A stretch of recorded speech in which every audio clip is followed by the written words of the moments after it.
Hey math students, today we're looking at tape diagrams. So a tape diagram is a way of helping us to visualize ratios and also to keep track of how things are scaling up or scaling down in size. So here we have Marcus and Carrie, and they have a total of 35 markers together, but Marcus has 2 for every 3 that Carrie has. So it could be like this. Hold on, get my pen out just a second. So for every 2 markers that Marcus has, Carrie has 3. So we can look at it like this. So maybe Marcus has 1 marker, and Carrie has 1 marker, and 1 marker. And that would mean that they have, if they just had 5 markers, that's what it would be. Marcus has 2, Carrie has 3. But they have a total of 35 markers. So what we need to do here is, since we have 35 markers divided into like 5 parts, right? Marcus has 2, Carrie has 3. We can do 35 divided by 5, like this, 35 divided by 5. So what is 35 divided by 5? You can think about it in terms of a number family, right? So you can think the other direction. 5 times what is equal to 35? So if you actually count up, 5s are great because you can just count up by 5s. 5, 10, 15, 20, 25, 30, 35. So that means that in this case, if there's a total of 35 markers and split into like 5 different compartments, basically, then each one of these is going to have 7 markers. So that means that Marcus actually has 7 times 2, and Carrie actually has 7 times 3. So 7 times 2 is 14.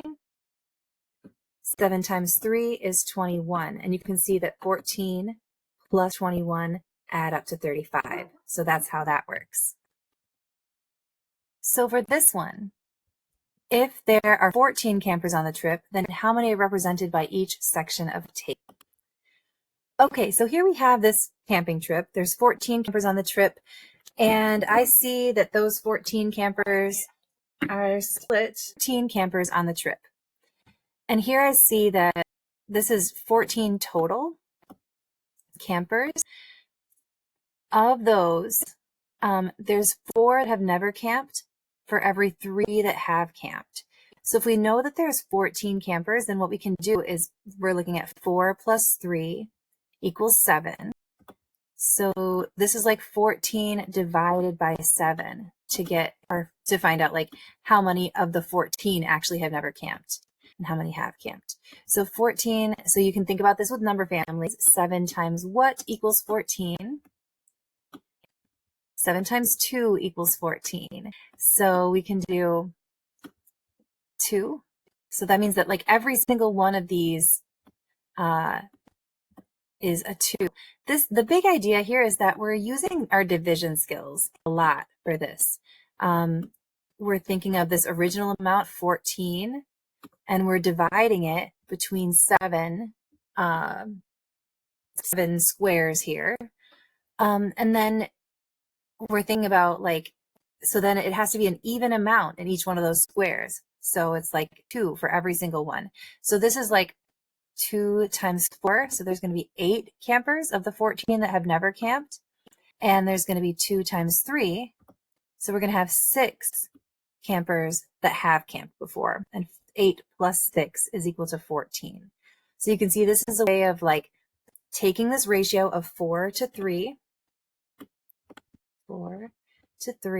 and we're scaling up. So now we have this ratio of 8 to 6. And how did we get to the 8 to 6? We multiplied each of those numbers by 2. 4 times 2 is 8. 3 times 2 is 6. So these are these equivalent ratios here. Okay, let's look at the next one. So here's another example. At this pet store, there's a ratio of 5 fish for every 2 hamsters. So let's go ahead and write 5 fish for every 2 hamsters. Okay?